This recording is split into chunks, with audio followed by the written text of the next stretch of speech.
Hi guys, welcome to the ACS, the African and Caribbean Society at the University of Stirling. And today we have our first podcast slash video session. And I'm Louis, the president of the society. I'm Renisha. I'm Aine. I'm Opemi. Devola. So in this session, we're just gonna have, first of all, welcome to our channel and just a little promo. We have our Afro party at this place, Carter Yard, on the 22nd of October. Oh my God! Please make sure to come. And yeah, let's go straight into the video. So then, first question is, what does it mean to be black in the UK versus America or other countries? So, what You does... want me to start? Yeah. What it means to be black. I mean, it's a question that's been several times. Depending on like when you're seeing this, like black people are now trying to make their names for themselves. They're not trying to be on the news and media negatively. So like, of course, all the Black Lives Matter and like all the shooting that is going on right now. But what it means to be black is the person who needs to constantly work hard to get where we're at and to like make a name for ourselves, basically. Yeah, I think that's a valid point as well. But so you think every black person needs to work hard? For sure. And I mean, not just black people, but like really if you're not white, you know, you have to work 2 to 3 times harder than a normal white person would in America just to get the same equality, even though still kind of working on it, but equality as a white man or a white woman. So when they say that black Americans are lazy, do you think that stems, I mean, we all know where that stems from, but that's a myth that's being a disservice to actual black Americans. I mean, it depends on where you're hearing it from. You know, if you're hearing it from the media, they're taking like poverty-looking homes and just portraying us as poor, lazy, no good, kind of just black people, and it's just like it's not true. That little village. I mean, I'm already from Nigeria, so that's like. Well, there you go. But like, honestly, it's just like that little village does not speak for every black person in America. So it just depends on. And also, if it makes, I think it's kind of like a way for people to hide what is being done to black Americans. For sure, America's good to like sweep shit under Yeah, the floor exactly. and stuff. So by saying lazy, you actually ignore the 400 even more years of slavery and using black bodies to become rich in a certain sense. And you're from which country? I'm from Uganda. Okay, so I think you guys are from Nigeria. So when it comes to this, kind of reminds me of Chimamanda. I don't know if you guys know about her, but she always say that for her is when she left Africa, Nigeria in the case, is when she realized that she was black. You know, back in her own country, she never realized what it meant to what was black because she was, everybody was black. So do you feel like that still applies to you guys? Like coming to the UK is when you realize that, oh, okay, yeah, I'm black. Or even back in Nigeria or in Uganda, do you felt that,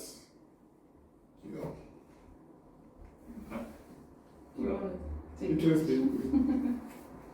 Because, I don't know, I feel like you always, I guess it's less like, I feel like you don't feel the discrimination when you're in your own country. It's more class-based, like it's more, people with money, people without money kind of thing. Then once you come here, then it's like people with money, people without money, and then you're also black. So even if you're like rich, doesn't matter really, because they'll still treat you like a second-class citizen and all of that. So it becomes like tiered systems, and the tiers just increase the more farther away you are from people who are like you. So that's what I felt like, and obviously depending on which parts of the world you end up in, because there's some places like I was in London. In London, you don't really feel it because everyone's different. So it's like you don't really feel like you're black, depending sometimes micro stuff. But like when you're in a country like Scotland where you really are like, we might be only 5 black, 6 black, 7 black people in like A room or a building. in the whole building, or like you walk like 3 kilometers in each direction, you won't find a black person. That's when you start to feel, oh, like I look different, and some people are noticing kind of thing. Yeah, I agree.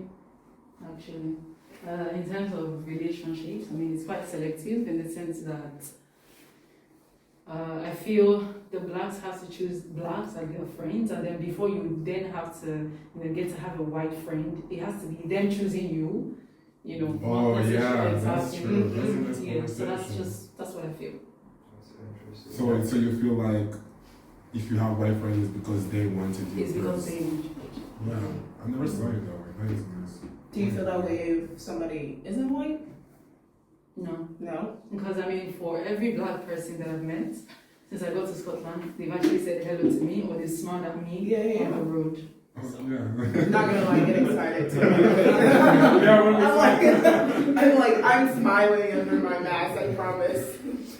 Nah, but do you feel like that's also like to our detriment that we like try to, obviously like every culture just like you're drawn to people who are like you, but like you feel like even assimilating becomes more difficult because you're wanting to get, subconsciously you're already thinking, okay, these people don't like me, even though I don't feel like Scotch, from my experience so far, maybe they're very good at hiding it, but I don't feel like Scottish people are that alienating. But maybe subconsciously you also have that mentality that, oh wait, we're black, so they automatically like they hate us. For Scottish people, they're more tolerated. Like in that sense, I don't think that. Yeah, they tolerate you. I think they're just naturally friendly. Yeah, and they're just naturally friendly, but it doesn't mean that they care. Yeah, I mean, the people that I've like spoken to or whatnot, they said when I say like there's a lot of friendly people or how's racism, they're like there's racism. Yeah, there's racism. They could do it like passive aggressively, or silently. Like, oh, okay. It's not in your face. Especially with COVID. I mean, you're passing and then you're seeing someone doing like. And it's like. But they'll clutch their purse. Do you understand? Yeah, definitely. All the time. Yeah, I don't know, but I don't know how much you can expect it to change. Because, like, for example, when you imagine it from their perspective as well, it's like you're brought up in a culture which already teaches you certain things. Obviously, everyone now can educate themselves with the internet and you're more exposed. But, like, imagine you're like their first black person, like, you're the first black person that they've seen. So I think even for them, it's kind of like a learning experience.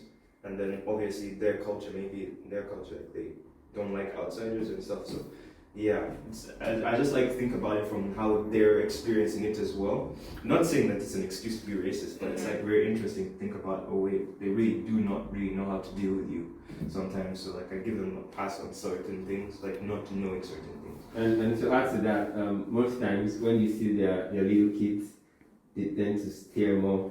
Yeah. Sitting or something. Like with this. Then you smile and touch them.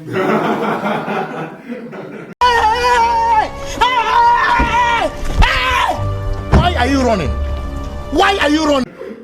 But do you feel like, because you got me thinking, whereas if they were in a reverse role, where it's majority of us, and then you got just this like one white person, are you gonna still give them that pass? I feel like I see it even back home because like when you're university, that's the reverse rule back home, and obviously people will be a bit also, and also by the way, they have higher literacy levels generally as well. They have more like they're due to how the society has organized itself and imperialism and everything. They had the opportunity to educate themselves more, so they should know about this stuff more than us. Because generally our people are less educated due to the way that imperialism worked and colonialism. But in our societies, I feel like people are more friendly, and that's not even a thing of they don't know, they just act more friendly. It's not like they're aggressive about it. So I don't know that it's a cultural thing or I don't understand. Maybe it's an education thing. And speaking, which begs the second question, what kind of thing do you think that especially United Kingdom, Scotland can do to repair all the damages that were caused with imperialism and colonialism, even slavery? Because the UK was involved a lot in it, even though they like to hide it. But it wasn't just an American thing, it was mainly a UK thing. That's why even I don't like people that identify so much with the crown, the monarchy, because It's sketchy. yeah, it's sketchy because they were literally the company or the organization behind the enslavement of so many people, and even of my people in a sense, Nigeria, because Nigeria was, a colony for so many years under the Queen and stuff. Yeah.